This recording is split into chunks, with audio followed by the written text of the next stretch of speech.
Buenas noches, bienvenidos a Focos.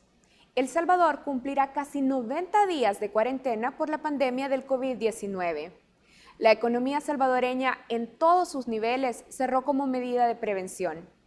El tiempo pasó, pero el Ejecutivo y la Asamblea no lograron un acuerdo de reapertura económica que garantice la salud de la población. Sobre eso hablamos hoy en Focos. El 70% de los trabajadores salvadoreños están en el sector informal. Ellos son uno de los sectores más afectados por la falta de ingresos. Y ante la incertidumbre sobre cuándo podrán retomar sus actividades, muchos han decidido volver aún en la clandestinidad. Sobre eso vamos a hablar en este prisma. Alicia es esteticista desde hace 16 años. Cansada de la explotación laboral en el salón de belleza donde trabajaba, hace 3 años se independizó y rentó un local pequeño con otras 2 compañeras. Con sus ingresos, Alicia aporta a su hogar conformado por su esposo y sus hijos adolescentes, y además apoya a sus padres, que ya son ancianos. Cuando la crisis del coronavirus comenzó, Alicia no pensó que tendría que dejar de trabajar por meses. No pensamos que esto iba a ser tan fuerte como vino, la verdad. Porque nosotros las 3 somos independientes, no dependemos más que de Dios y del cliente. Y los días anteriores no habíamos producido, entonces no llevábamos suficiente dinero, ¿vea? Y los ahorros que teníamos tampoco era como para decir, pues, lo que viene lo podemos afrontar tranquilas. Creo que ninguno de nosotras nos imaginábamos la magnitud de todo esto. La cuarentena se hizo cada vez más larga y a la preocupación por la enfermedad se sumó la angustia de las cuentas por pagar. Sí, la verdad, preocupadas porque nosotras tenemos proveedores, local, deudas personales de cada quien, gastos. Había demasiadas cosas que pagar y si íbamos sumando, pues la cuenta se iba haciendo más grande. Empezamos a ver ya entonces problemas que no había suficiente comida o que ya faltaban para que se acabara 2-3 días. Entonces Alicia decidió romper la cuarentena impuesta por el gobierno, no sin antes planear junto a sus compañeras su propio protocolo de seguridad sanitaria. Ya preocupadas, empezamos a escribirles a las clientas. Tenemos clientas médicos a las que les consultamos cómo podíamos hacer para tener un protocolo de seguridad para poder venir, pero que el cliente se sintiera seguro. Entonces, pues ellas nos explicaron, ustedes sigan este y este protocolo y si ustedes lo siguen de esta manera, pues van a trabajar seguras. Alicia dice que este mecanismo le permitió trabajar algunos días, ganando apenas para alimentar a su familia, mientras con el sueldo de su esposo pagaban las cuotas del colegio, la universidad y otros gastos que iban surgiendo en su hogar. Pero entonces, la cuarentena se puso más estricta. El asunto es que otra vez estaba acabando la comida en casa. Y otra vez, pues, ¿qué hacíamos? Así que esta vez fue más difícil porque ahora se puso que usted no podía salir del municipio, que usted tenía que salir con el DUI. Las clientas entonces comenzaron a tener temor porque ya no era tan fácil como salir, ¿verdad? Nosotras nos arriesgábamos también a salir, a tener algún problema que la policía nos llevara, o sea, era la verdad bien tenso porque, o sea, en casa había necesidades, pero tampoco queríamos exponernos a que nos llevaran a un centro de detención y estar ahí, ¿verdad? Era mucho más peligroso para nosotros estar en un lugar de esos. En este punto de su historia, Alicia se detiene para hacer una aclaración. Si bien rompió las reglas impuestas por el gobierno, no lo hizo por avaricia, lo hizo para poder alimentar a su familia. No venimos a trabajar porque queremos llevar la contraria o porque no estamos conscientes. Venimos a trabajar porque de verdad la necesidad nos hacía que saliéramos de la casa. Pero no somos personas inconscientes que no se cuidan.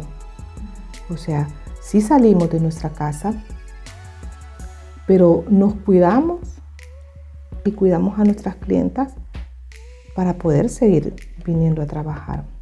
Y porque no queremos llevar este virus a nuestras familias, ni tampoco que alguien más lo lleve a su casa. Alicia dice que no es la única en su situación. Muchas de sus colegas también trabajan en la clandestinidad para obtener ingresos, y a la fecha de cierre de esta nota, el gobierno y la Asamblea Legislativa continúan sin acordar un plan de reapertura económica que dé certeza a los trabajadores sobre cuándo podrán regresar a sus labores. Mientras, Alicia intenta sobrevivir trabajando con la complicidad de sus clientas. Es decepcionante porque que se va a abrir una fecha y ya pues uno dice, ay, bueno, qué bien, porque de aquí a tal fecha estamos cubiertos, vamos bien. Y de ahí no, ya no es tal fecha, es tal otra. Y eso de que esa lucha de poder en la que eso es bien feo, porque es como si fueran los papás que se están divorciando y nosotros somos como los hijos que estamos en medio de esta discusión y no sabemos entonces a quién, ¿me entiende?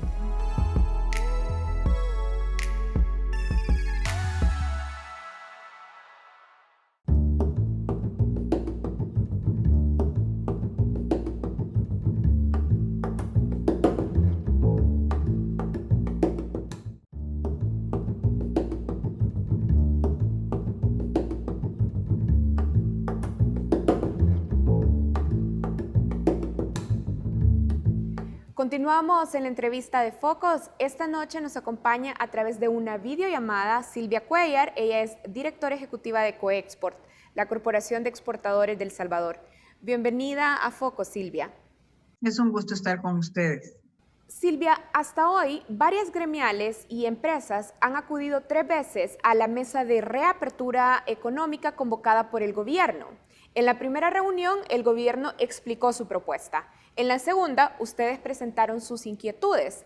¿De qué se trató la tercera y última reunión? Pues mira, la verdad es que ha sido un proceso bastante interesante, una hoja de ruta que ellos nos estaban presentando, ¿verdad? Tal como tú dijiste, la primera sesión fue más recibir de ellos, la segunda sesión fue más dar de parte de nosotros, y lo que sí te quiero decir es que opinaron todos los sectores que están ahí, no solo las gremiales, también los sectores. Y más que todo las opiniones, y nosotros como gremiales, las que estamos ahí presentes, entregamos un documento resumen de lo que nosotros estábamos considerando, que algunos sectores deberían de ir en la primera fase, que se aclararan algunos términos, pero lo que más insistimos nosotros en ese documento que entregamos fueron 2 temas. Uno, la fecha, que se estableciera en definitiva esa fecha, porque siempre se ha dicho que tal vez, ¿verdad? Que sí, que tentativa, que no había una certeza. Entonces decíamos nosotros, miren, estamos hablando del 16 y estamos apenas a 5 o 6 días.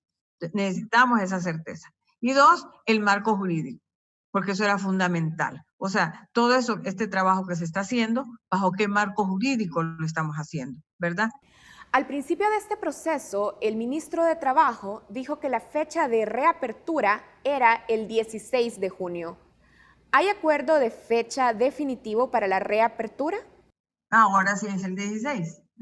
En la segunda reunión todavía estábamos en que podría ser el 16, aunque siempre se indicó que esa sería la fecha, ¿verdad? A este día hemos entendido que, y por los acontecimientos que han sucedido, ¿verdad? Los acontecimientos, estoy diciendo, de lo que pasó con la Asamblea Legislativa, lo que sucedió con la inconstitucionalidad, etcétera, etcétera, nos lleva al día 16, ¿verdad?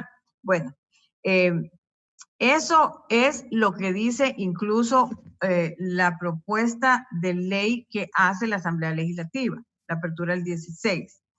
El gobierno llevaba la apertura del 16 porque los decretos que estaban en aquel entonces todavía entendiéndose vigentes, ¿verdad? Finalizaban hasta el día 15, por eso el 16 ya se debería de abrir, ¿verdad? Después vino la inconstitucionalidad y bueno, ahí ustedes saben que ahí indicaron que esos decretos, ellos indicaron que los decretos no tenían una legalidad, por decirlo así. Espérame, entonces lo que quiero decir es que esto nos lleva a la fecha del 16, ¿verdad? Bueno, pero realmente, ¿en qué marco legal estamos? Podría ser incluso que fuera antes, que fuera el sábado o el domingo, ¿verdad? Porque realmente en este momento no hay una ley, ¿no? Entonces, la Asamblea Legislativa manda una ley al presidente y estamos esperando qué sucede con esa ley, ¿verdad? ¿Qué estamos haciendo en la mesa? En la mesa lo que se ha estado haciendo es que se ha estado analizando esta hoja de ruta, ¿verdad? Y el día de hoy lo que recibimos fue respuesta a las inquietudes que fueron expresadas el día miércoles. Entonces ahí encontramos cosas como que no teníamos incluido, por ejemplo, incluso las mismas gremiales no estábamos en ninguna fase, ¿no? Entonces hacemos la inquietud y ahora nos encontramos en la fase primera. Esa es la respuesta que nos dan. El sector académico, lo que son el personal administrativo y el personal docente que se les permita ir desde la fase 1 a trabajar, eso también se incluye en la fase 1. Fíjate que lamentablemente no se nos entregó un documento que pudiera yo como ir más en detalle de qué otros cambios han habido. Se nos presentó una fotografía de cómo quedaban ahora todos los sectores, pero la fotografía tiene tienen un montón de sectores en una sola imagen. Entonces, no puedo ir explicando cada una de las fases cómo quedaron. Pero sí te quiero decir con esto que hay cambios y que se aceptaron algunas propuestas que se hicieron el día miércoles. Pero la Asamblea aprobó el jueves por la noche una nueva ley especial de apertura económica. Los representantes del gobierno les han expresado cómo van a manejar el acuerdo que tienen con ustedes versus lo que aprobó la Asamblea Legislativa. Sí, precisamente esa fue la pregunta que hicimos, y porque ahí se nos indica que el presidente parece que va a vetar la ley que la Asamblea ha emitido, ¿no? Entonces, estas fases y todo este trabajo que se ha hecho, se nos informa que se va a manejar a través de un decreto ministerial, que va a ser del Ministerio de Salud, porque se nos explicó, el que está facultado para hacerlo, o el que está facultado a velar, por la salud, ¿verdad? Que es esto, la pandemia es un tema de salud, es el que está facultado de emitir ese tipo de, digámoslo, de legislación, si lo quieren ver así. Nosotros, incluso ahora, las intervenciones que hicimos fue en ese sentido. Bueno, y entonces, realmente esto es un cuerpo de ley aceptado, ¿verdad? De acuerdo al gobierno y de acuerdo a los representantes que estaban ahí, incluso incluyendo al señor Conan Castro estuvo ahí, ellos nos explicaron que sí, que es un cuerpo de ley que debe de ser aceptado. Entonces entramos al tema también de los protocolos, porque miren, aquí algo que es bien importante, y yo creo es importante para nosotros señalarlo y reiteradamente, es que el sector empresarial requiere salir, ¿verdad? Ya necesitamos empezar a trabajar en la reactivación, ya no seguir con una economía que se deteriore más de lo que está, ¿verdad? Pero, ojo, lo tenemos que hacer cuidando, con todos los cuidados del caso, de bioseguridad, etcétera, etcétera, para que no se salga de las manos. Ahora, antes de hablar sobre los protocolos, hemos revisado lo aprobado en fechas y en sectores y coinciden. ¿No sería preferible que el presidente Bukele sancione la ley que aprobó la Asamblea? Claro, claro, nosotros externamos ahí pues que había sido emitida una ley por parte de la Asamblea Legislativa y que sería lo más conveniente considerar esa ley como el cuerpo legal, ¿verdad? Pero no es esa la posición que tiene el gobierno. Eso fue claro. ¿Y qué funcionarios del gobierno participaron en la mesa? Estuvo el secretario Conan Castro, estuvo la ministra de Economía, estuvo ¿cómo se llama? El secretario de Comercio e Inversión, ¿verdad? Estuvo la ministra de Turismo, estuvo el presidente de CEPA, estuvo, el viceministro de Salud, creo que se me escapa, ya me voy a acordar si se me escapa alguien.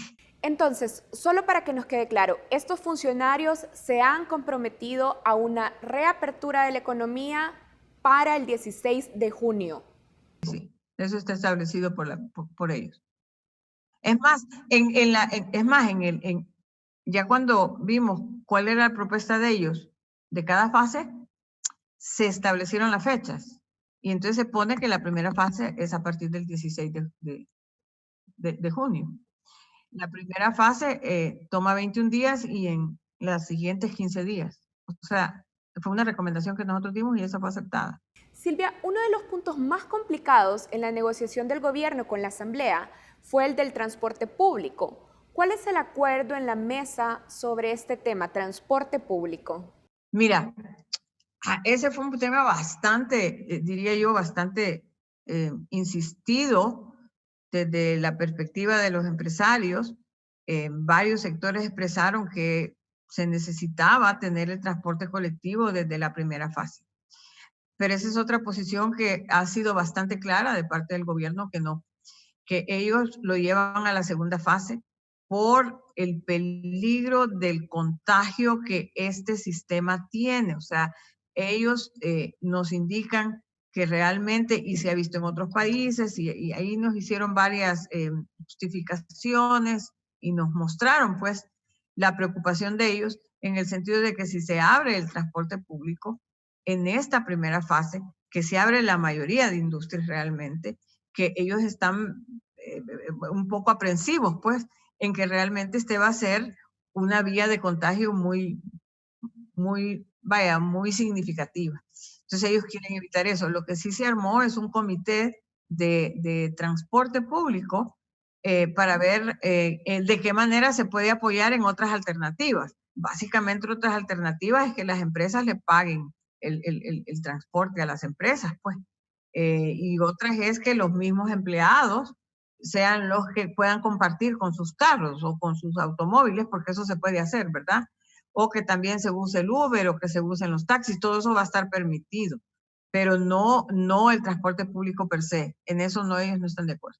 De acuerdo, vamos a hacer una pausa y ya regresamos en la entrevista de esta noche en la que nos acompaña Silvia Cuellar, directora ejecutiva de Coexport.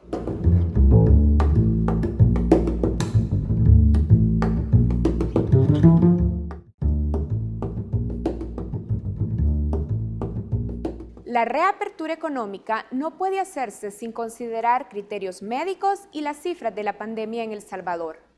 ¿Cómo asegurar que la reapertura económica no cause un repunte de casos? La periodista Claudia Palacios conversó con el Observatorio del Colegio Médico. El Observatorio COVID-19 del Colegio Médico considera que una apertura segura de la economía puede llevarse a cabo, siempre y cuando se haga de manera escalonada y con supervisión constante de las autoridades de salud. La decisión debe basarse en criterios técnicos y fundamentalmente el criterio que más pesa es el comportamiento epidemiológico de la pandemia. De acuerdo con las proyecciones realizadas por el Colegio Médico en colaboración con expertos internacionales y con base en los datos proporcionados por el Ministerio de Salud, en este momento se observa una estabilización en el número de casos reportados diariamente. Medimos que la curva epidemiológica, todos los datos que se nos están brindando, ha llegado a una fase de estabilización. Es decir, no hay descenso, pero se estabilizó. Ya no hay bruscas subidas o bruscas bajadas. Además, el Colegio Médico reporta una disminución en el índice de contagiosidad de la enfermedad, que se refiere al número de personas que se contagian a partir de un infectado. Al inicio de la pandemia, El Salvador tenía un índice de 5.11, pero hasta el 12 de junio ese índice bajó a 1.66. Según recomendaciones internacionales, cuando baja de 2, el RT, así se llama en términos técnicos, entonces ya es posible comenzar una reapertura escalonada. Sin embargo, en los hospitales ya se reporta una saturación de camas y servicios por COVID-19. Esto, para el Colegio Médico, se debe más a que el sistema no ha logrado prepararse lo suficiente en los últimos 3 meses de cuarentena. Hay que analizar también por qué, con el número de casos que estamos viendo, está saturada la red. Hace 2 semanas, el ministro Francisco Alaví dijo que solo había 125 camas disponibles en la red pública y de ellas 100 ya estaban ocupadas por pacientes críticos. ¿Pero qué se está saturando? ¿Cuántas camas se tenían entonces preparadas? Porque si yo tengo menos de 100 camas, ¿cómo es posible eso? Si ya las proyecciones eran bien altas sobre lo que podíamos hacer, es una situación. Mejorar las capacidades del sistema de salud es un factor clave para afrontar la reapertura económica, señala el Colegio Médico, pues conlleva un riesgo de incrementar los contagios. Hay riesgos, claro que hay riesgos, pero estos riesgos, si se hace el trabajo bien de parte del sistema de salud pública en el área preventiva, a través de vigilar y controlar las zonas, podría controlarse a tiempo. Podemos incluso, aplicando los métodos epidemiológicos, detectar un rebrote tempranamente, detectar el inicio de una segunda ola, por ejemplo, y entonces el protocolo está hecho para que usted retroceda de lo que ha estado haciendo. El Observatorio del Colegio Médico considera trascendental para llevar a cabo este proceso que los datos proporcionados por el sistema de salud sean confiables y transparentes. En ese sentido es bien importante hacer énfasis en que dependemos de que estos datos, que particularmente se refieren al número de pruebas positivas, provengan de una fuente que tenga la confiabilidad, la transparencia, la veracidad que se necesitan, porque con estos datos vamos a tomar decisiones. Por último, se recomienda una campaña de educación para la población, de modo que todos los sectores puedan cumplir con los protocolos de seguridad establecidos.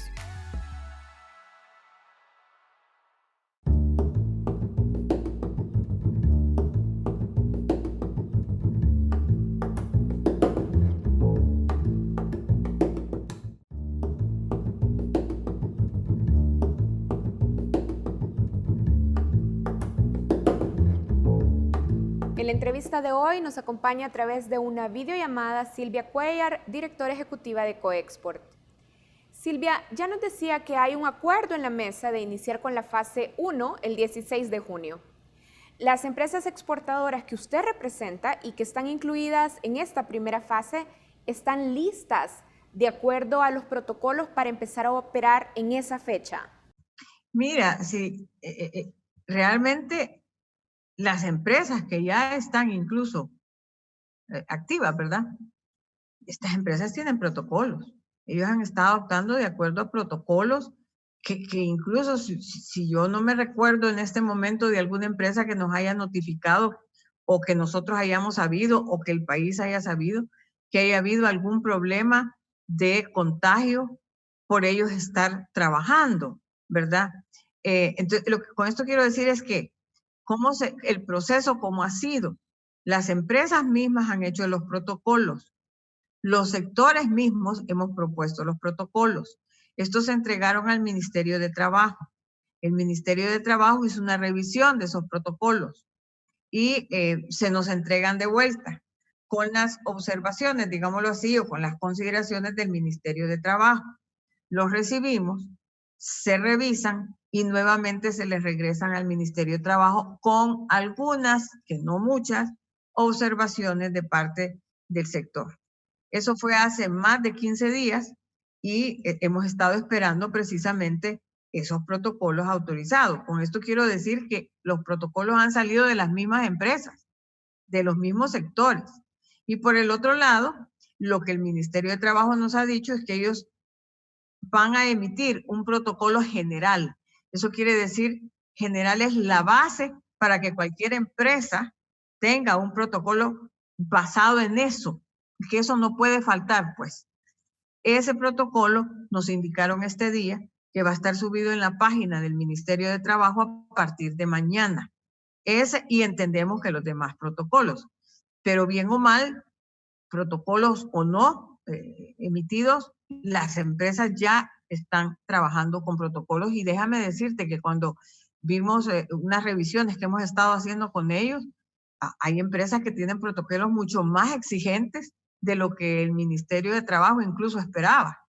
Entonces, eso lo estamos haciendo o las empresas lo están haciendo precisamente por lo que hemos dicho, ¿verdad? Que nosotros no queremos bajo ningún punto de vista que aquí, trabajando en la economía, lo que hagamos con eso es llevar a un mayor contagio, a un deterioro de la salud, definitivamente que no. En algo que estamos de acuerdo todos, nosotros y con el gobierno, es que lo que menos queremos es que haya más contagios, sino que haya un cuidado debido con todas las reglas de bioseguridad que hay para evitar, ¿verdad?, que esto se salga de las manos.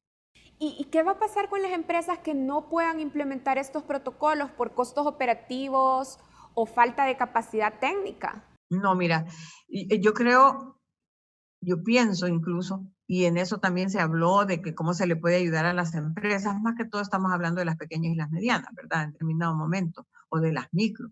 Pero es que hay cuidados básicos que yo te voy a decir algo, aquí no se trata solo de las empresas, es que tiene que haber una educación general a toda la población, porque el tema es que el virus no se va a ir.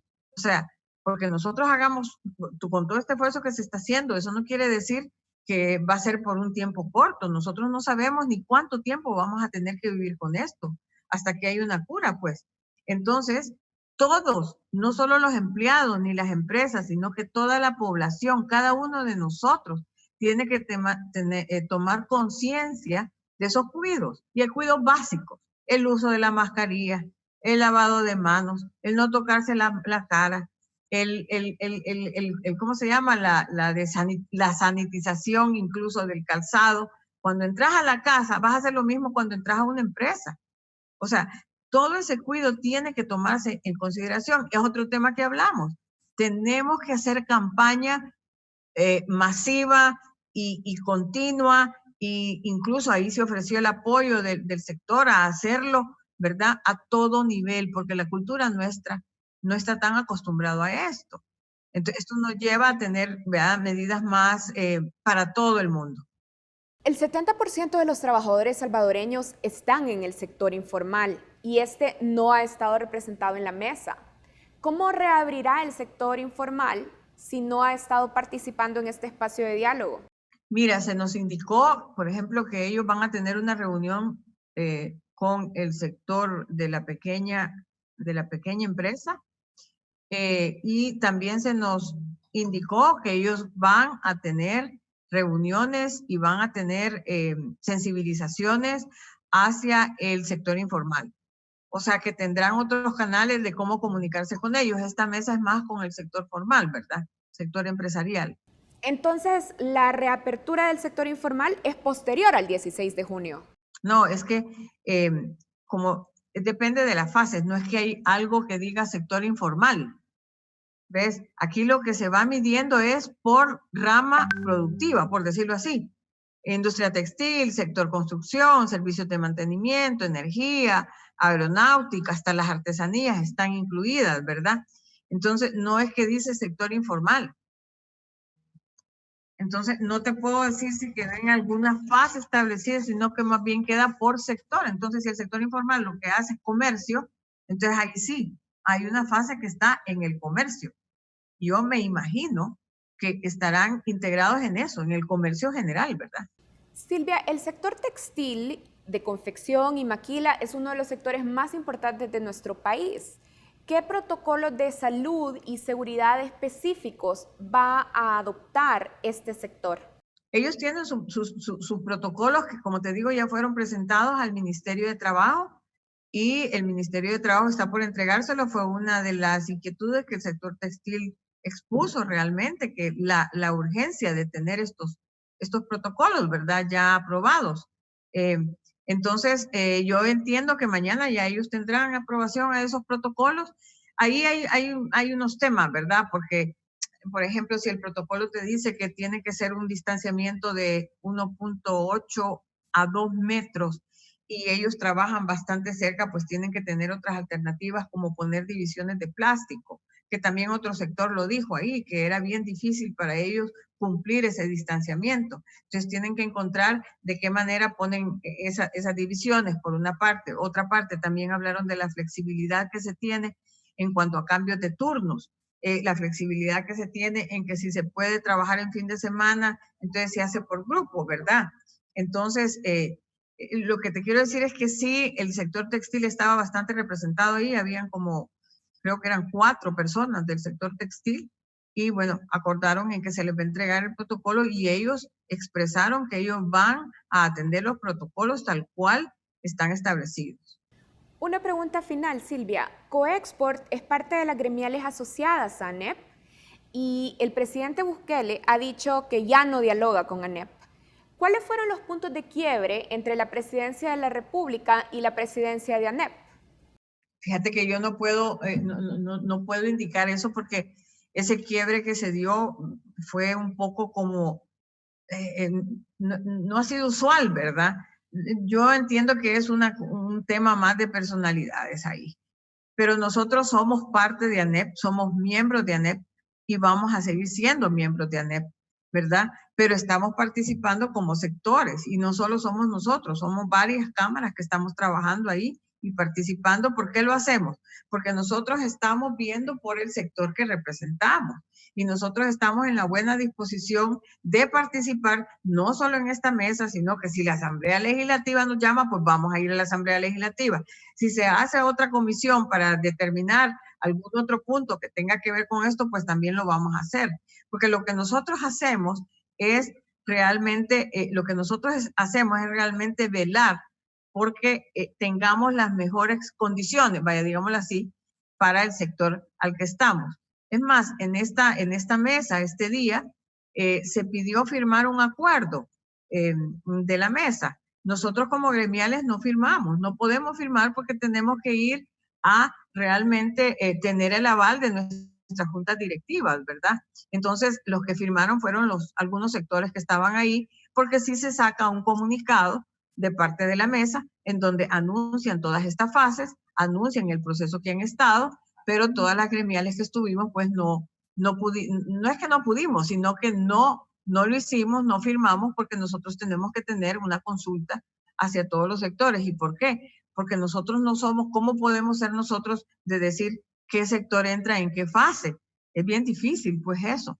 Entonces, en ese sentido, lo que sí hemos hecho es ser parte de todo este esfuerzo y creemos que es un buen esfuerzo porque también creemos que no debemos de salir desordenadamente.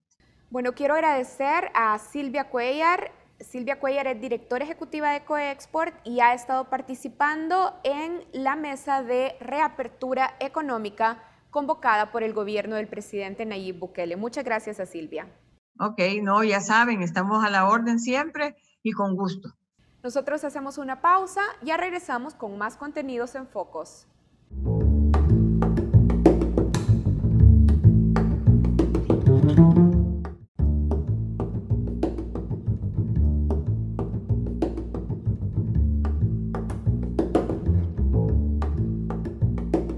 Bienvenidos al espacio internacional de Focos.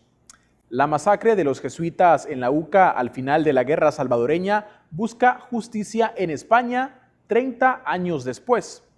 En un hecho histórico, el ex viceministro de Seguridad salvadoreño, el coronel Inocente Orlando Montano, declaró en Madrid como uno de los responsables y autores intelectuales de los asesinatos. Hoy en Focos conversamos con Almudena Bernabeu, abogada acusadora en el juicio y directora del Centro Guernica para la Justicia Internacional, quien ha impulsado este proceso. Gracias por acompañarnos, Almudena. Bienvenida. Muchísimas gracias, un placer estar con vosotros. Bien, Almudena, para nuestra audiencia es importante conocer por qué el juicio por el caso jesuitas se está realizando en España y no en El Salvador. Pues, bueno, la verdad es que es una buena pregunta porque siempre se intentó hacer en El Salvador.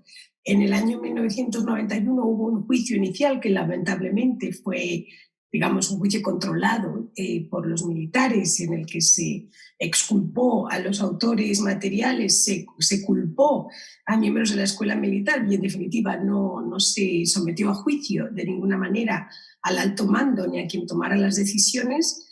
Desde entonces, tanto la Compañía de Jesús como los familiares tuvieron el serio propósito de buscar justicia y pedir que se abriera una investigación seria y un proceso en El Salvador, lo que se hizo imposible a partir del año 2000, cuando quizás recordaréis que se intentó abrir el caso y se llevó a la Sala de lo Constitucional de la Corte Suprema, donde se perdió alegando que había prescrito el crimen. Quiero decir que todos los esfuerzos de verdad se han hecho en El Salvador, que creo yo también que es donde se deben hacer. Y fue en ese momento cuando tomamos la decisión y con el apoyo de los familiares, teniendo en cuenta, y eso ya es, digamos, sutilezas jurisdiccionales si cabe, pero que 5 de los jesuitas asesinados eran originalmente españoles, aunque por supuesto habían vivido y residido durante muchísimos años en El Salvador, donde desarrollaron sus carreras académicas y por supuesto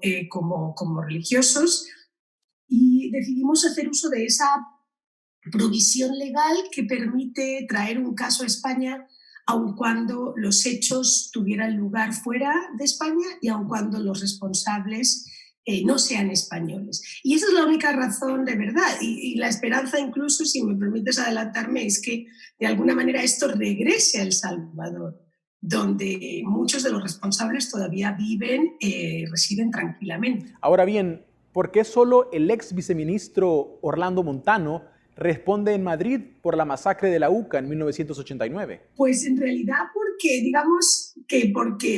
porque lo pudimos arrestar, si me permites un poco la simpleza, pero para que la gente lo entienda. España tiene un sistema, muchos países, en el que si no está físicamente presente en este caso el acusado, ya no es procesado, o el investigado, en todo caso, no se puede abrir la fase de juicio. Nosotros, quizás recordarás, el juzgado de instrucción, tras analizar la prueba presentada, emitió órdenes de arresto internacional con sendas solicitudes de extradición, que es el proceso, digamos, ordinario a seguir, contra el alto mando del ejército involucrado, contra todos contra quien se podía arrojar responsabilidades. Y fueron los miembros del alto mando, el coronel, general, después Emilio Ponce, antes incluso de que falleciera, él falleció en el periodo de esta causa, Elena Fuentes, el coronel Cepeda, que estoy pensando en gente, Larios, gente que está todavía viva en El Salvador.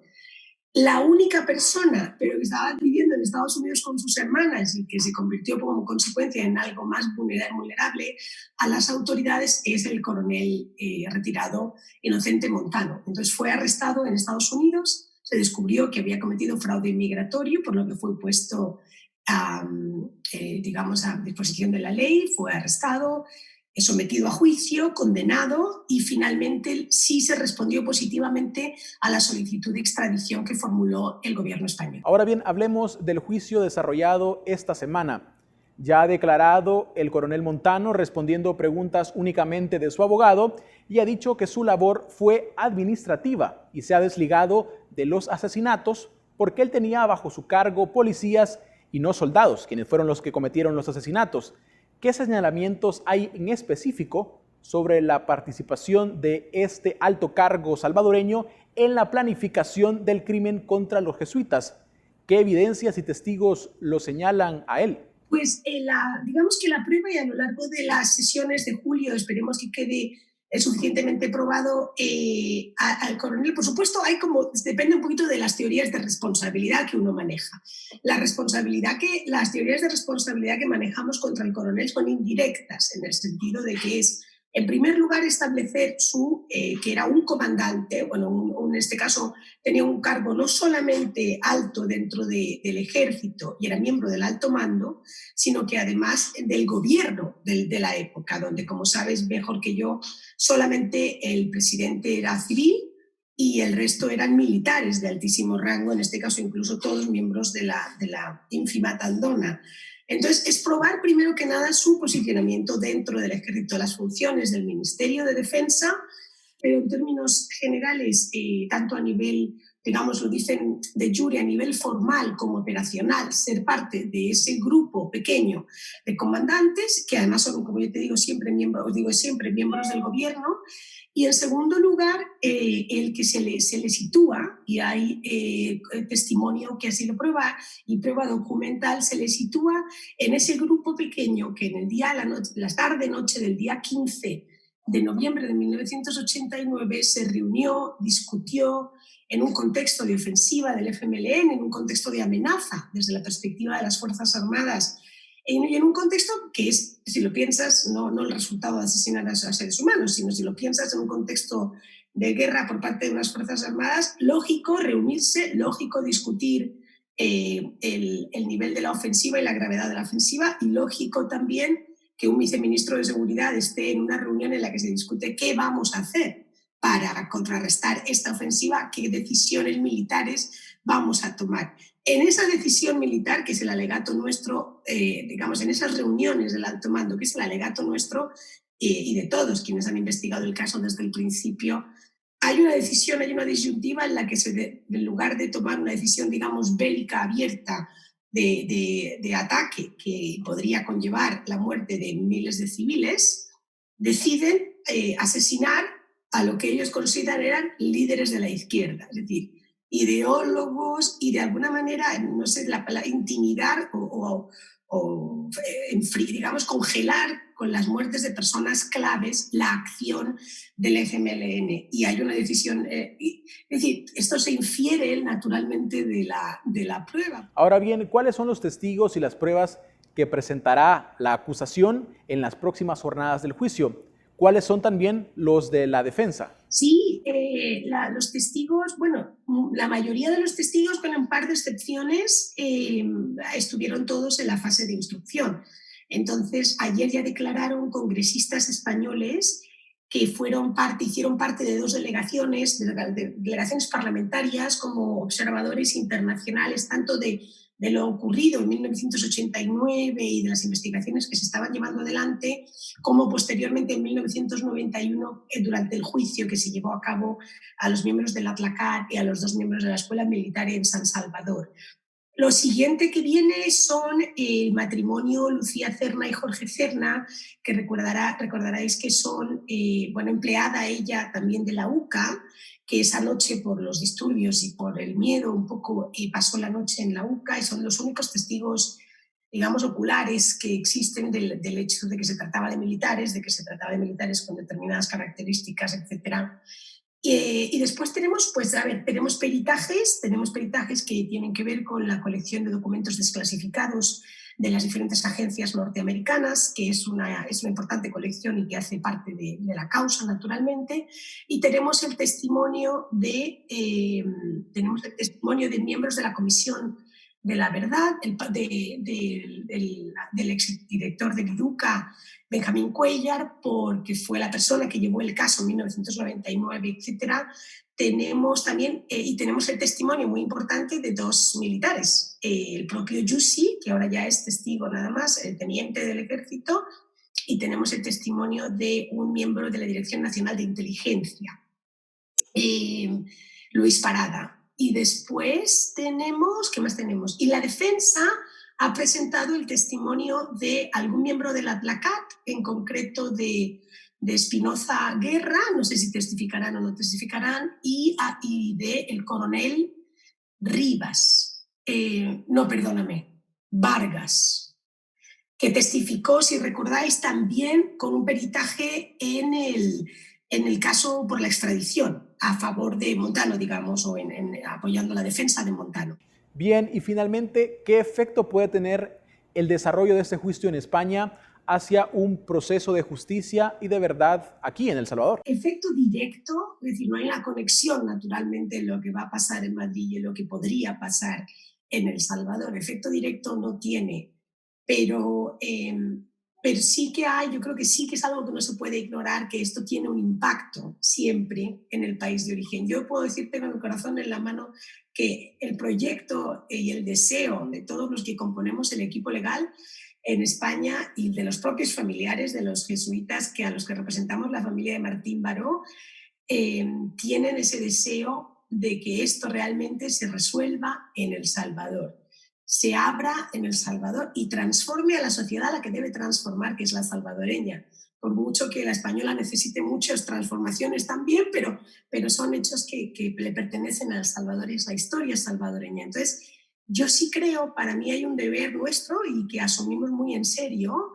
En El Salvador hay jueces valientes, y una fiscalía joven, pero joven me refiero recién formada, que intenta o que está intentando avanzar estas causas nacionalmente desde la revocación de la ley de amnistía en el 2016.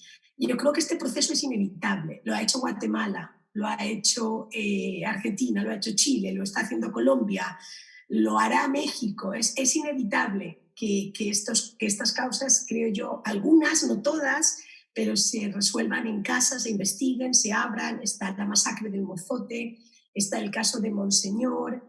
Hay que tener una estrategia, no se puede, lamentablemente no se va a poder investigar cada muerte o cada desaparición. Yo creo que tampoco es lo que quieren las víctimas y el pueblo salvadoreño. Lo que quieren es algo de justicia y algo de verdad, que quedó muy coja después del cierre del conflicto y tras el trabajo de la Comisión de la Verdad. Entonces, para mí, el deseo es que todo lo que pase en Madrid se convierta en una suerte de estímulo y, por supuesto, estará a disposición de los jueces, fiscales y del trabajo que se pueda adelantar en El Salvador, que vamos a apoyar. Lo hicimos en Guatemala, lo hicimos en Argentina y lo haremos en El Salvador si hay oportunidad. Bien, muchísimas gracias por atendernos, Almudena. Ha sido un placer. De nuevo, siempre gracias por la oportunidad de poder contar esto más cerca de El Salvador, a pesar de las distancias. Bien, así cerramos este episodio de Focos.